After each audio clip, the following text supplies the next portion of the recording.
नमस्कार दोस्तों, बात करेंगे इस लेक्चर में वोडाफोन आइडिया कंपनी के बारे में जो नवंबर से जो है वो उसकी सर्विस जो है वो बंद हो सकती है। मैंने क्या कहा, हो सकती है। इसके बारे में जानकारी लेने की कोशिश करेंगे और जो लोग शेयर मार्केट में भी काम करते हैं उनके लिए भी ये न्यूज़ काफ़ी हद तक जो है वो इंपॉर्टेंट हो सकती है। अब बात करेंगे गाइज वोडाफोन आइडिया की। अगर हम गाइज वोडाफोन आइडिया की बात करें तो आइडिया एक इंडियन कंपनी है, पर वोडाफोन की बात करें तो वोडाफोन एक ब्रिटेन की सबसे बड़ी कंपनी है। अगर हम दुनिया की पूरी बात करें तो दुनिया की सबसे बड़ी कंपनी है जो है वोडाफोन। अब 20 देशों में जो है वो वोडाफोन का कारोबार चलता है और 150 देश डायरेक्टली या इनडायरेक्टली जो है वोडाफोन से कनेक्ट है। तो वोडाफोन में इंडिया में भी अपनी एक ब्रांच लाई थी और उसके बाद 31 अगस्त 2018 को आइडिया के साथ वो मर्ज हो गई और वोडाफोन आइडिया जो है वो हमें पता है कि हम उसको वोडाफोन आइडिया के नाम से जानते हैं। अगर इस कंपनी की बात करें, कोई भी अगर कंपनी है तो वो खुद की सर्विस जो प्रोवाइड करते हैं तो टावर के रूप में जो है वो सर्विस प्रोवाइड करते हैं। अब टावर से हमें जो है सिग्नल वगैरह, जो टावर के सिग्नल वगैरह मिलते हैं तो नेटवर्क मिलता है वो टावर से मिलता है, पर टावर जो होते हैं वो किसी अलग कंपनी के होते हैं और ये कंपनी उस टावर की सर्विस यूज करके उस टावर को जो है वो पैसा भुगतान करते हैं और टावर जो है उनको सर्विस जो है वो देती है। उसी प्रकार वोडाफोन आइडिया जो है वो इंडस टावर नाम की कंपनी है, यानी इंडस टावर है जिनके टोटल की अगर हम इसकी बात करें तो बहुत सारे टावर हैं। मैं आपको बताता हूँ जानकारी के लिए आपको कितने टावर्स है। 1,86,474 टावर जो है वो इंडस टावर के है। मजे की बात यह है गाइस कि जो इंडस टावर है इसकी जो पैरेंट कंपनी है वो है भारतीय एयरटेल, यानी इंडस टावर जो है वो भारतीय एयरटेल का है।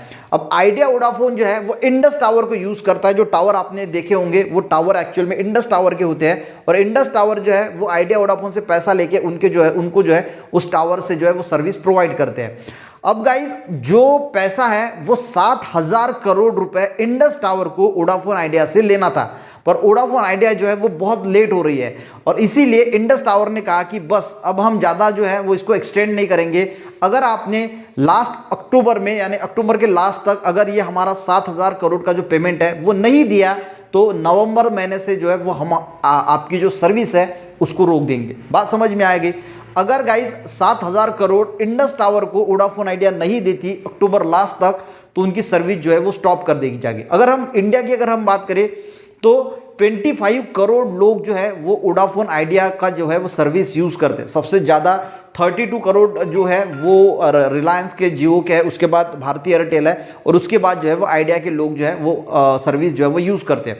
अब गाइज बात करेंगे, देखिए अब ये आप बोलोगे कि 7,000 करोड़ तो इतनी बड़ी बात नहीं है, पर अगर हम बात करें कैश की तो आइडिया वोडाफोन के पास अभी की अगर कैश की बात करें तो सिर्फ 800 करोड़ कैश है और इनके कर्ज की बात करें तो इनके ऊपर गाइस जो कर्ज है वो 1.98 लाख करोड़ का कर्ज था जून के एंड तक, यानी जून के एंड तक कंपनी पे 1.98 लाख करोड़, यानी ये बहुत बड़ी रकम होती है। 1.8 यानी 2 लाख करोड़ रुपीस का जो है वो यहाँ पे इन पे कर्ज है। अब ये कर्ज भी जो है वो ट्राई या फिर जो है उनको बार बार बोल रही है गवर्नमेंट की भाई हमारा कर्जा लौटा दो, पर ये कर्जा जो है वो लौटा नहीं पा रही है। उसके साथ अब ये इंडस टावर का जो है वो प्रॉब्लम आ रहा है।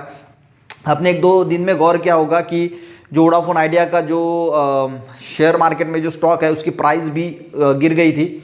तो ये सारी चीज़ें हैं। अब देखने वाली बात ये होगी कि क्या गाइस ये 7,000 करोड़ अगर दे देती है तो सर्विस जो है वो आगे बरकरार रहेगी, नहीं तो फिर जो है वो सर्विस बंद हो जाएगी। हमारे पास तो ऑप्शन है, हम तो यार दूसरे किसी में शिफ्ट हो जाएंगे।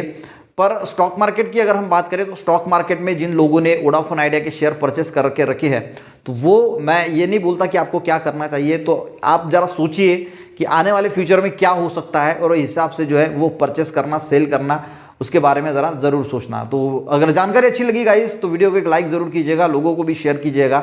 मिलते हैं नेक्स्ट वीडियो में, तब तक के लिए जय हिंद।